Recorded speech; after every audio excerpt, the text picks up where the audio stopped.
네, 안녕하세요. 우리가 지난번 동영상에서 3.6번 거래소의 혹은 주식시장의 글로벌화 부분까지 공부를 했습니다. 그리고 이번 동영상에서는 3단원에 남아있는 부분을 공부를 이어서 해보도록 하겠습니다. 이제 3단원 후반부들은 이제 각 소단원마다 간략간략한 개념들을 소개를 해주고 있습니다.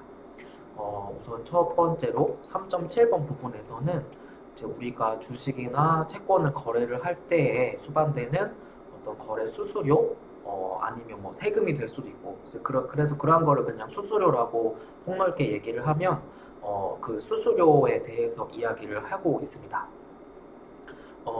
주식을 거래를 해보셨으면, 주식을 거래할 때에는, 이제 증권사가 떼어가는, 거래 수수료가 있고, 그리고 한국 거래소에서 이제 떼어가는 증권, 또 뭐가 있고, 이제 또 정부에서 떼어가는, 세금, 증권 거래세 같은 것들이 있습니다. 그래서 이렇게 어떤 주식이나 채권을 거래를 할 때에는 비용이 든다라고 하는 것입니다. 그래서 그러한 비용에는 도대체 뭐가 있냐라고 하는 것을 여기 두 가지. 하나는 explicit cost, 그냥 딱 눈에 보이는 명백한 비용이라는 것이 있고, implicit cost, 눈에는 보이지 않는 간접적인 비용, 이렇게 두 가지가 있다라고 이야기하고 있습니다.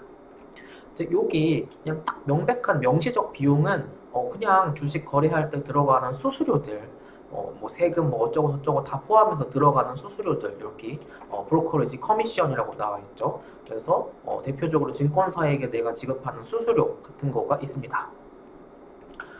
그래서 뭐 증권사가 해주는 역할이 많아요. 당연히 주식, 채권 같은 거 주문을 체결을 해준다든지, 이제 뭐 주식을 중간에서 뭐 보관을 해준다든지, 때로는 투자자가 내가 현금 100%로 주식을 사지 않고 내 현금 50%와 증권사에서 돈 50% 빌려서 사기도 하는데, 그런 경우에 증권사는 이렇게 돈을 빌려서 주식을 살 수도 있게 해주고, 혹은 기관 투자자한테는 증권사가 공매를 할 수 있도록 공매의 상대방이 되어주기도 합니다. 혹은 적극적인 형태로는 투자에 대한 정보와 투자에 대한 조언, 아니면 이 투자자가 잘못하고 있는 것 같다. 그러면 그렇게 하는 것보다는 저렇게 하는 게 나을 것 같네요. 라고 어떤 조언을 제시를 할 수가 있겠습니다. 즉 그래서 이와 같은 역할들을 증권사에서 하고 있다라는 것이고, 이제 조금 이제 뭐 이런 어떤 주식 체결, 아니면 뭐 마진 론 같은 거를 제공을 하는 그냥 가장 기본적인 역할만 한다라고 하면 이제 그런 거를 디스카운트 브로커스라고 이야기를 합니다. 그래서 아무래도 그런 증권사는 받아간 수수료가 싸겠죠. 그러니까 이게 뭐 우리나라의 시초라고 할 수 그 요런 형태의 증권사 시초라고 할 수 있는 뭐 키움증권 같은 형태가 되겠습니다. 키움증권은 오프라인 그 영업점이 없죠. 그러니까 지금의 어떤 카카오뱅크라든지 K뱅크 형태로 그냥 사람을 최대한 적게 쓰고 인터넷으로 주식을 거래를 할 수 있게 이제 그렇게 한 모습이 요 디스카운트 브로커라고 할 수가 있겠습니다. 이제 그리고 풀 서비스, 그에 반해서 풀 서비스를 해주는 브로커는 어떤 증권사냐면, 이제 뭐 은행의 PB 같은 분들을 생각을 하시면 돼요. 이렇게 어떤 정보도 제공하고 투자에 대한 조언도 제공하는 대신 당연히 수수료는 더 받아가는 형태, 이제 그런 형태가 풀 서비스 브로커 형태가 되겠습니다. 뭐 당연히 이거를 선택할지 이거를 선택을 해서 서비스를 받을지는 투자자의 선택에 따라서 달린 거죠. 그런데 최근에 한창 미국에서 유행을 하고 있는 그 로빈후드라는 증권사 있죠. 뭐 그게 결국은 우리나라의 키움증권 같은 거 생각을 하면 돼요. 수수료는 싸게, 뭐 지점은 없이 온라인으로만 투자할 수 있게, 이제 저렴한 수수료를 투자할 수 있게. 즉 그래서 이제 그런 형태가 요 디스카운트 브로커의 형태가 되겠습니다. 이제 그리고 보이지 않는 비용이라는 implicit cost라는 것도 거래를 할 때는 들어가게 됩니다. 뭐 이런 게 있습니다. 뭐냐면 우리가 앞에서 주식 페이스북의 사례를 살펴봤었던 것처럼 이거를 주식을 팔려는 사람은 최대한 비싸게 팔고 싶잖아. 그러니까 예를 들어 1,000원에 팔고 싶다라고 하자. 아, 근데 팔고 싶은 사람은 1,000원에 팔고 싶은데 사고 싶은 사람은 최대한 싸게 사고 싶잖아. 그러니까 뭐 한 950원? 뭐 이게 최고 가격이라고 하자. 이제 그러면 이제 요 사이에서 증권사는 이제 요 두 명을 뭐 연결을 시켜주는 대가로 이게 최대한 근접했을 때 지금은 50원 정도의 차이가 나는데 뭐 이게 좀 더 줄어들었을 때 혹은 같아졌을 때 가장 많은 경우가 같아졌을 때 증권사가 이렇게 연결을 시켜주는 데 들어가는 비용 이런 거를 implicit cost라고 할 수가 있겠습니다. 그래서 비드와 에스크 스프레드가 implicit cost라고 할 수가 있겠습니다. 우리나라에는 거래소가 한 개가 한국거래소라는 하나의 거래소가 있고 이제 여러 개의 증권사가 있어서 내가 어떤 증권사를 통해서 거래를 할지 선택을 할 수가 있겠죠. 어, 이게 뭐 거래소나 증권사에 따른 차이는 뭐 제공하는 서비스의 차이만 있을 뿐인데 뭐 이런 경우가 있습니다. 뭐 삼성전자, 현대차 이런 주식처럼 회사처럼 워낙 많이 인지도가 높고 알려져 있는 주식은 비드에스크 스프레드가 굉장히 작습니다. 그런데 일반적으로 앞에서 얘기했던 것처럼 비상장 주식 혹은 뭐 인지도가 낮거나 아니면 신생 회사이거나 뭐 이런 경우에는 비드에스크 스프레드가 상대적으로 크다라고 우리가 앞에서 먼저 살펴봤습니다. 그래서 그런 어떤 뭐 비상장 주식 아니면 상장됐더라도 이제 뭐 인기가 없는 아직 잘 모르는 뭐 그런 거를 증권사가 연결을 시켜주게 된다. 이제 그러면 그런 주식에 대해서는 이 implicit cost가 좀 상대적으로 크다라고 할 수가 있겠습니다. 이제 그리고 3.8번 부분에서 살펴보는 간략한 이야기는 빚을 내서 주식을 사는 것에 대한 이야기를 하고 있습니다. 개인 투자자는 주식을 할 때 일반적으로 많은 경우에 현금 100%로 주식을 삽니다. 내가 삼성전자 주식을 100만 원어치 사고 싶으면 내 통장에 주식 계좌에 현금으로 100만 원 이상이 100만 원이 최소 100만 원이 있어야 주식을 할 수가 있습니다. 여기서 100만 원 이상이라고 한 건 100만 원은 주식에 대한 대가만 있는 거고 수수료가 붙으니까 100만 원 최소 100만 원이라는 거죠. 그래서 보통은 현금 100%로 주식을 사거나 팔거나 사거나 하는데 현금이 조금 모자란 상태에서도 주식을 살 수 있는 경우가 있습니다. 앞에서 얘기를 했던 것처럼 요 브로커스 콜 론 해가지고 증권사로부터 내가 주식을 사고 싶어. 근데 현금이 좀 모자라. 그러면 내 돈 반, 증권사 돈 반 이렇게 해가지고 100%를 만들어서 주식을 사는 방법. 이제 요 방법이 buying on margin, 빚으로 주식을 사는 방법이라고 이야기를 합니다. 이제 그래서 여기 주식을 사긴 사는데 내 돈이 모자랄 때 빚을 함께 얹어서 주식을 사는 방법이라는 이야기이고 여기서 나오는 생소한 단어 중에 margin이라는 단어가 있죠. 여기서 이 margin이라는 뜻은 투자자가 얼마만큼 투자자의 돈이 들어갔냐라고 하는 것을 비율을 얘기를 합니다. 그래서 100만 원에 아까 주식을 사는데 그 중에 50%가 내 돈이고 50%가 증권사 돈이야. 그러면 이때 마진은 50%가 되는 거고 만약에 내 돈이 뭐 40%, 증권사 돈이 60%, 그럼 마진이 40%가 되는 거죠. 그래서 내 돈 얼마 들어갔나가 마진이라고 한다.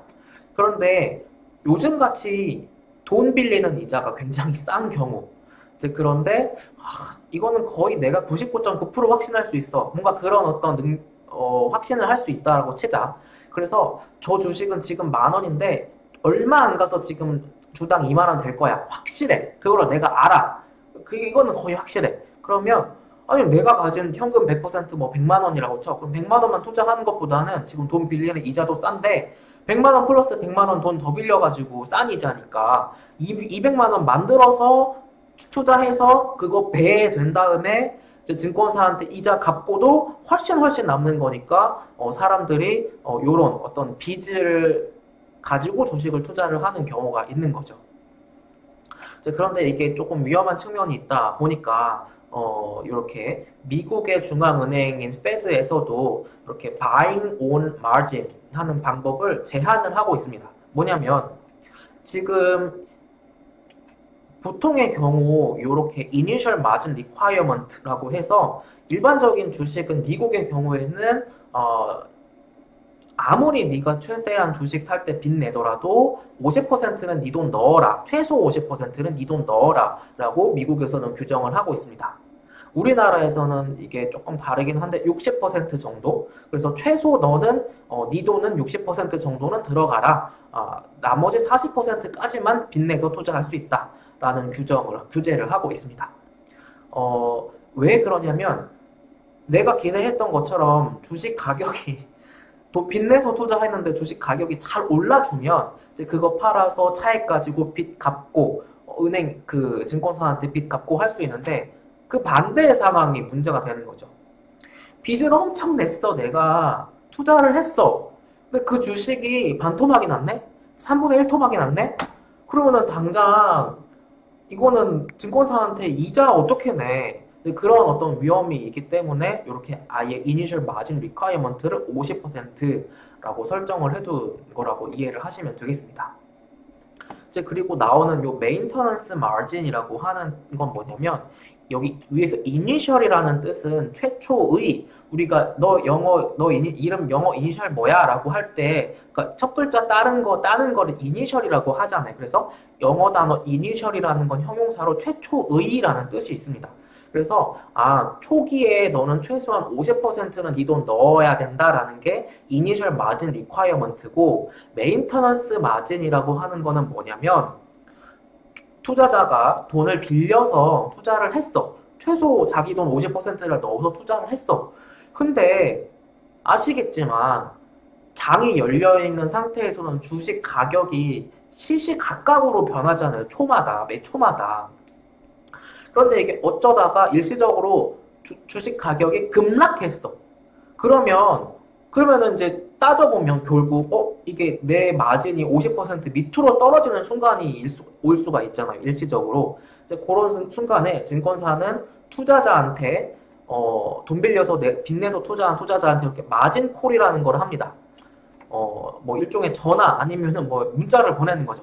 야, 네 마진 지금 50% 밑으로 떨어졌다. 지금 비상이다. 너 50%에 맞추게 돈 추가로 증거금 더 넣어라. 라고 하는 방식으로 이렇게 증권사는 메인터넌스 마진 밑으로 떨어지게 되면 추가로 증거금을 투자자한테 더 납부하라. 라고 요구를 하게 됩니다. 이게 주식시장에서 이렇게 빚내서 투자하는 경우 이런 일이 발생할 수 있고 뭐 주식이나 뭐 펀드나 뭐 심지어는 코인도 한 번쯤은 제가 해보는 게 좋다. 이거 뭐 종이로 이렇게 눈으로 봐서는 모른다. 직접 해봐야 안다. 라는 취지에서 그런 말씀 드렸었고 근데 절대 하지 마라라고 말씀드린 거는 옵션이나 선물 같은 파생 상품은 절대 해볼 생각을 하지를 말아라 라고 말씀을 드렸는데 파생 상품에서 이 마진콜이 훨씬 더 빈번하게 발생을 하고 있습니다. 그러니까 우리가 앞에서 배웠던 것처럼 빚내서 투자한 경우가 아니라고 하면 내가 만약에 주식을 뭐 이것저것 다 합쳐서 100만 원어치를 샀어. 근데 어쩌어찌 하다가 최악의 상황으로 그 내가 투자한 종목이 다 상폐됐어.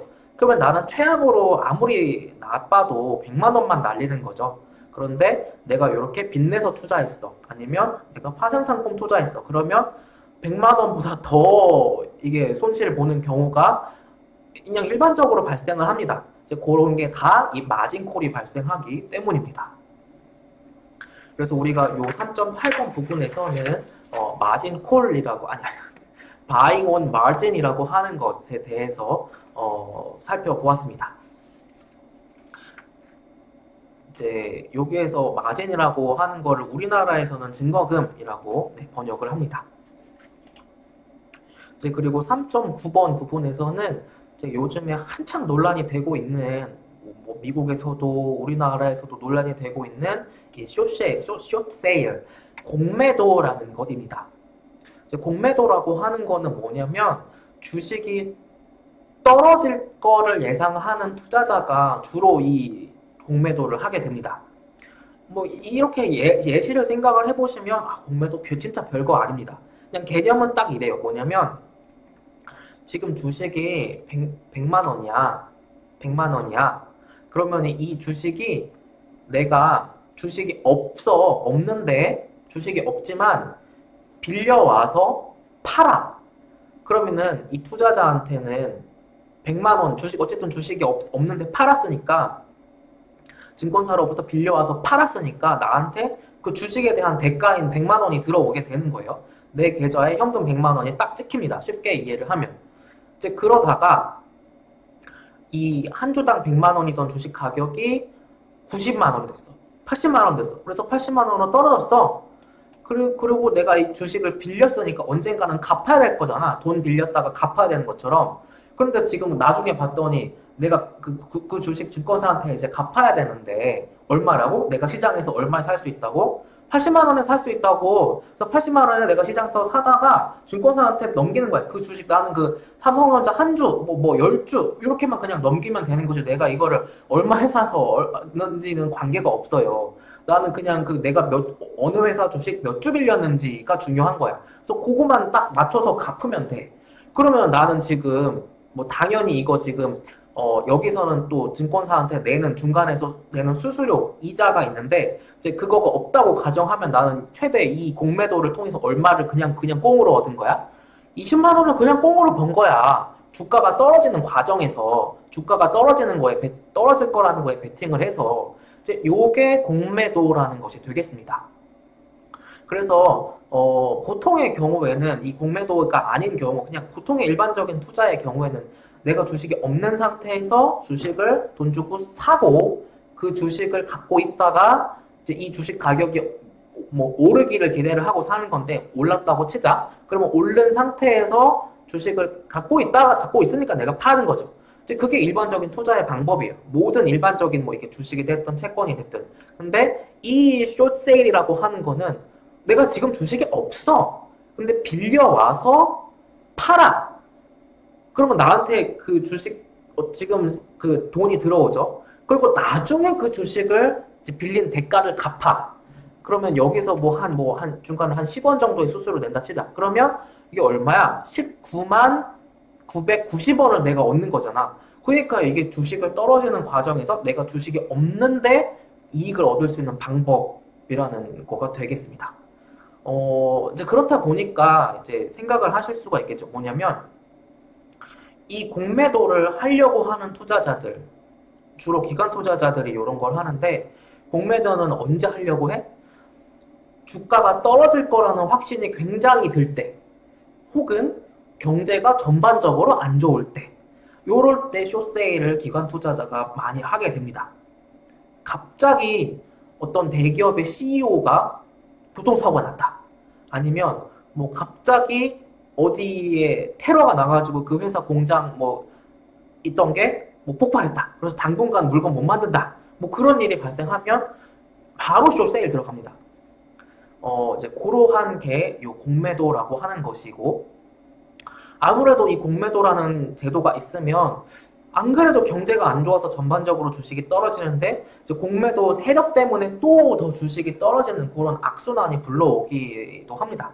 이제 그래서 2008년, 2009년 글로벌 금융위기 때 아예 정부에서, 미국 정부, 우리나라 정부 다 마찬가지인데, 어느 정도 일정 기간 동안 공매도를 아예 못하게, 주식시장 더 이상 떨어지는 거를 볼 수가 없어서 너무 불안정하니까, 그래서 공매도를 아예 막았었고, 지금 우리나라도 작년 2월, 3월 코로나가 시작되면서 주식시장 엄청 안 좋았죠.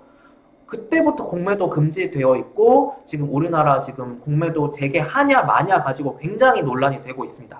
그래서 주가 하락할 때 요 공매도가, 특히 위기, 어떤 금융 위기 같은 게 왔을 때 공매도는 금지되는 경우가 있습니다. 가끔 있습니다.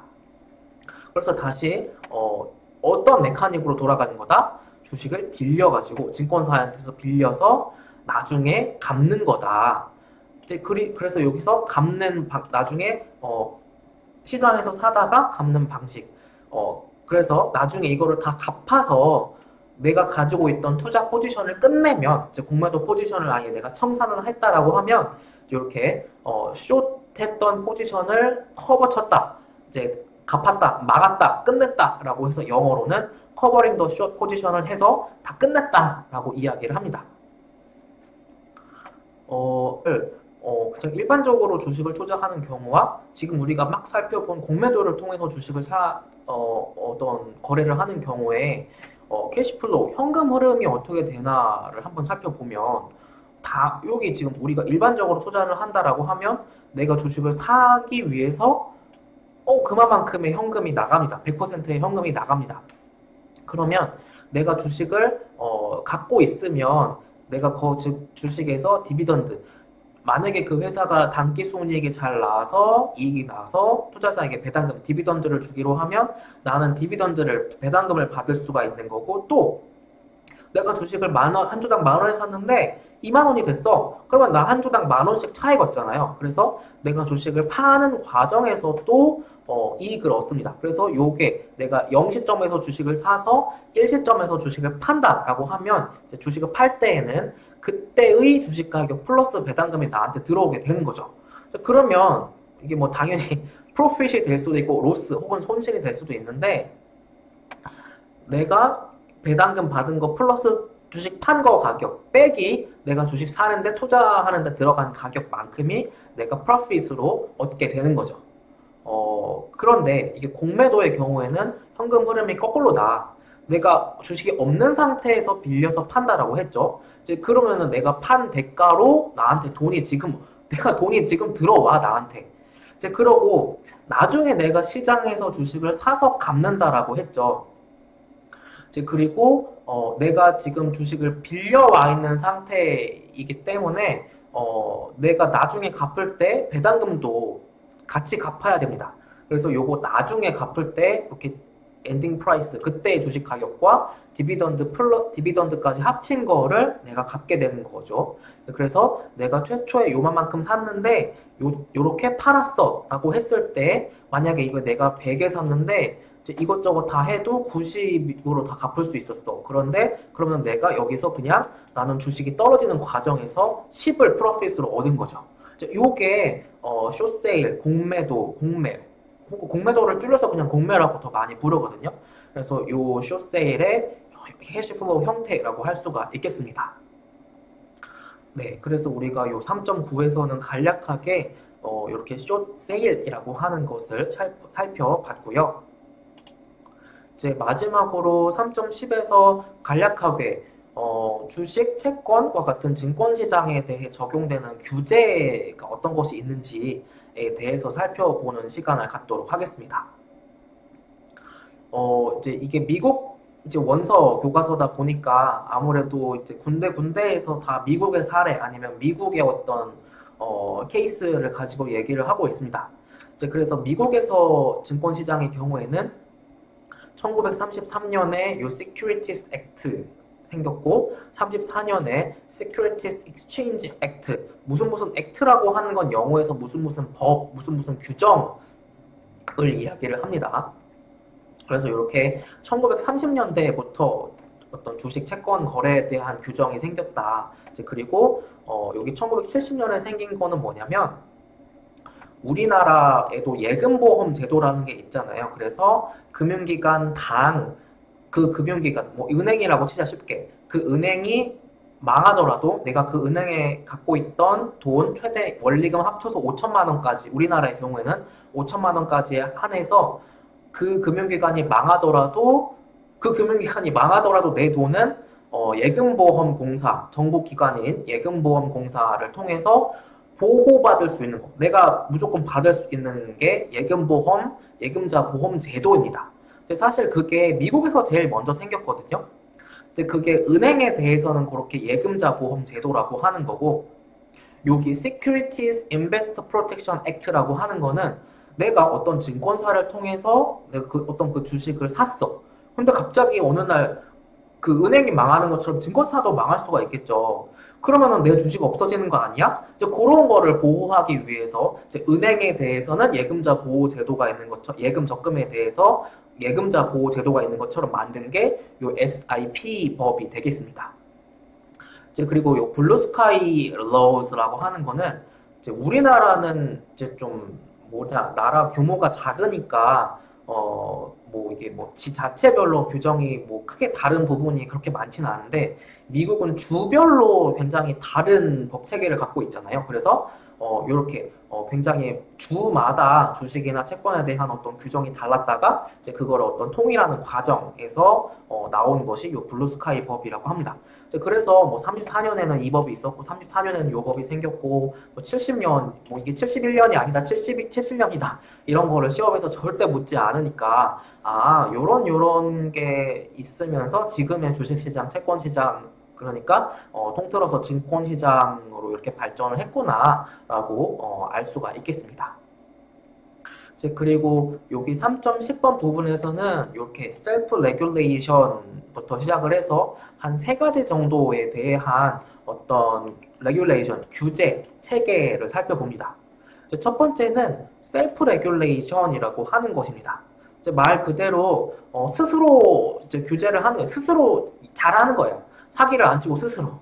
여기서 그래서 FINRA라고 하는 게 나와 있는데 이제 뭐냐면 우리나라 예로 들면 금융투자협회 이제 각 증권사들이 회원사로 되어 뭐 삼성증권, 현대, 아니 KB증권, 뭐 미래에셋증권 증권사들이 회원사로 속해 있는 금융투자협회라고 하는 증권사들의 협회가 있습니다. 이제 그리고 뭐 은행이라고 하면 뭐 국민은행, 하나은행, 뭐 신한은행 등등 은행이 이제 속해 있는 은행의 단체인 은행연합회라는 단체가 있고 뭐 삼성카드, 신한카드 그다음에 또 뭐 뭐냐 뭐 국민카드 뭐 이렇게 카드사가 또 그러니까 여신 역할을 해주는 이제 카드사가 속해 있는 여신금융협회 뭐 이런 협회들이 있습니다. 그래서 은행연합회, 금융투자협회, 여신연합회 뭐 그런 어떤 금융기관들이 자신들이 만든 협회를 통해서 스스로 규제를 하는 방식이 요 셀프 레귤레이션 방식입니다. 그래서 요 fin라는 우리나라의 뭐 금융투자협회를 생각을 하시면 돼요. 그래서 자기네들끼리 야 이런 건 하지 말자 이런 거는 하면 안 되지 라고 그렇게 하는 방식입니다. 그리고 어떤 투자라든지 어떤 금융시장에서 역할을 하는 CFA라는 자격증을 가진 전문가들이 있습니다. 그래서 이 CFA라는 전문 자격증을 따기 위해서는 뭐 레벨 1, 레벨 2, 레벨 3를 다 통과를 해야 되고 뭐 현업에 얼마 이상 근무를 한 경력이 있어야 이제 CFA 자격증을 가질 수가 있는데 이 CFA 자격증을 따기 위해서는 따는 과목 안에 아예 이렇게 윤리규범이라는 과목이 있습니다. 이런 건 해도 되고 이런 건 해도 안 된다라는 과목이 아예 들어가 있고 시험 과목으로 이제 그리고 CFA 차트 홀더로서 자격증을 가진 사람으로서 전문가로서 활동을 할 때에 따라야 되는 룰, 레귤레이션이 있습니다. 그래서 이렇게 CFA 협회라는 어떤 또 협회를 통해서 셀프 레귤레이션을 하는 방법이 있겠습니다. 그리고 여기 사르비엔스-옥슬리 액트라고 하는 건 우리가 한번 다뤘었죠. 나왔었죠. 접했었던 법입니다. 이거는 이제 어떤 금융권의 자율 규제가 아니고 정부의 어떤 법에 의해서 강제적으로 이제 시행이 되는 거죠. 따라야 되는 법인 거죠. 그래서 2000년대 초반에 미국에서 뭐 여러 가지 어떤 스캔들, 뭐 회계 부정, 어떤 회계, 뭐 하면 안 되는 여러 가지 일들, 여러 가지 사건 사고가 터졌었습니다. 그래서 이제 그런 사태를 더 이상 발생시키면 안 되겠다, 예방을 시켜야 되겠다, 막아야 되겠다라고 해서 나온 법이 요 사비엔스-옥슬리 액트였죠. 그래서 뭐 이제 IPO, 신규 어떤 주식이 상장될 때 어떤 특정한 투자자한테 아니면 증권사한테만 물량을 준다던가 아니면 너무 과도하게 근거 없이 증권사 애널리스트가 뭐 매수 추천, 매도 추천, 아니면 너무 낙관적으로 목표가를 제시를 한다던가, 뭐 그런 어떤 안 좋은 일들, 그리고 아니면 회사에서 상장사는 뭐 3개월, 6개월, 그리고 1년에 한 번씩 계속 재무제표, 뭐 분반기 보고서, 사업 보고서 계속 거래소를 통해서 공시를 해야 되는데 계속 그거를 뻥을 치는 거야.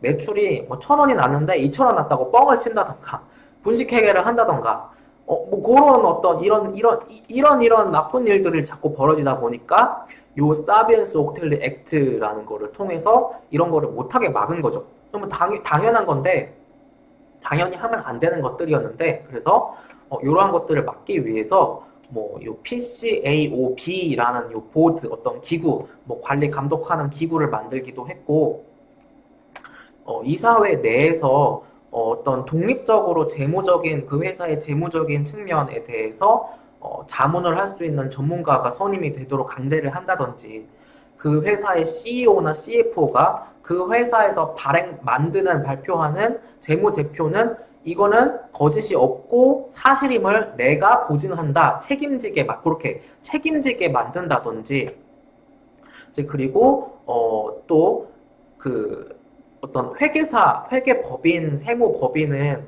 어떤 세무 서비스만 제공하는 게 아니라 그 회사가 의뢰를 하게 되면 뭐 어떤 사업을 한번 하려고 하는데 이거를 하는 게 좋을까요? 아니면 안 하는 게 좋을까요? 아니면 어떻게 하는 게 좋을까요? 뭐 이런 컨설팅도 그 회계법인, 세무법인이 이제 다른 어떤 부서에서 제공을 한단 말이죠. 그래서 만약에 삼성전자가 뭐 3일 회계법인으로부터 회계 감사를 받고 있어. 그러면 이 삼성전자는 이 회계 감사 받는 동안에는 3일 회계법인으로부터 컨설팅 서비스는 못 받게.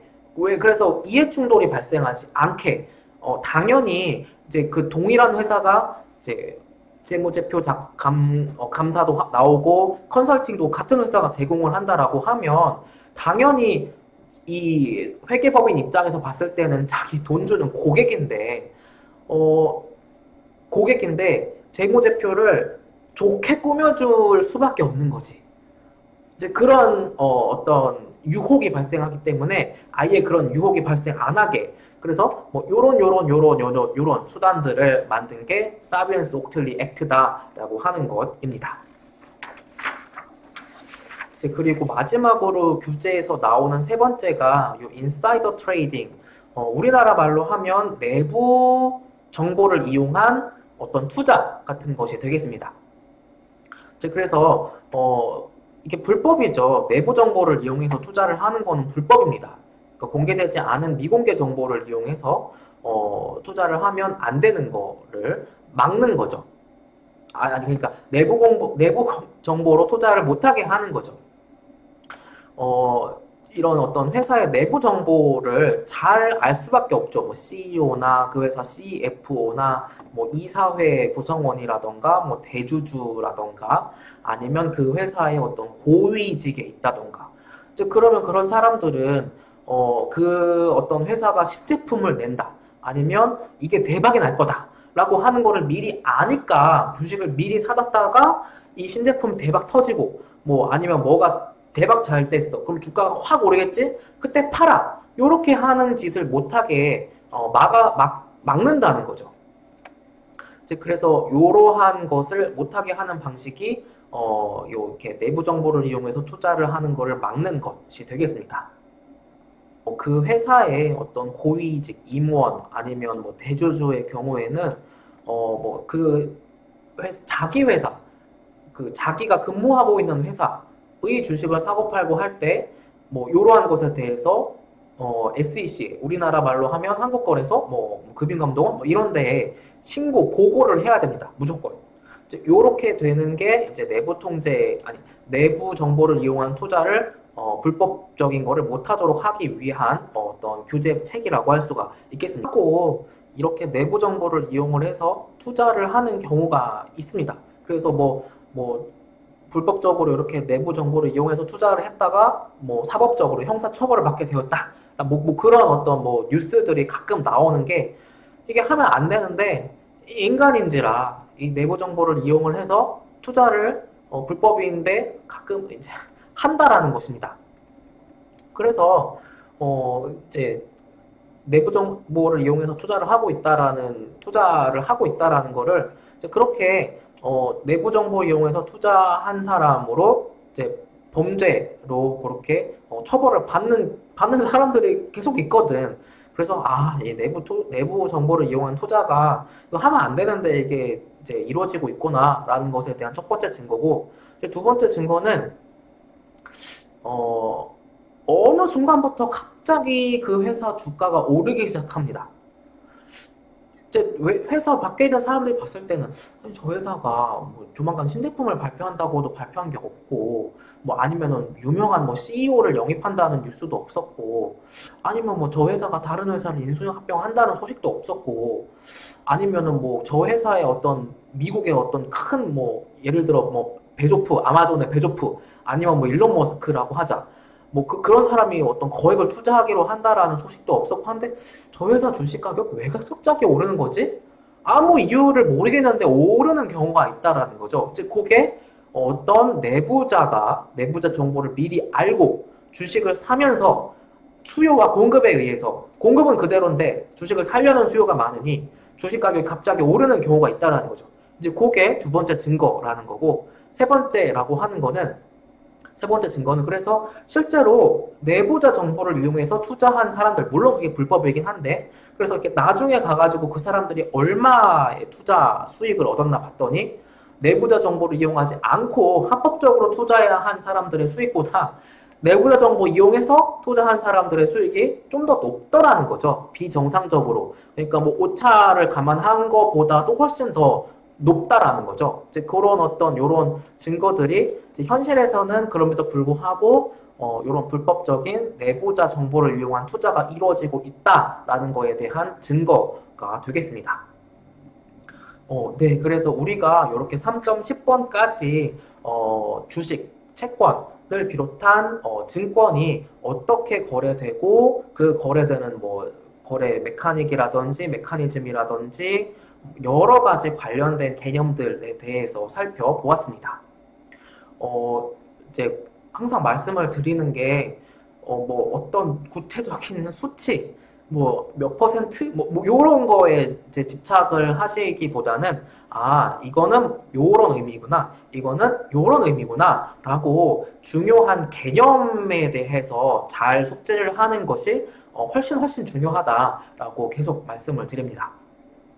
네, 그러면 우리가 이번 동영상에서는 이렇게 3단원에 대한 공부를 마치도록 하겠습니다.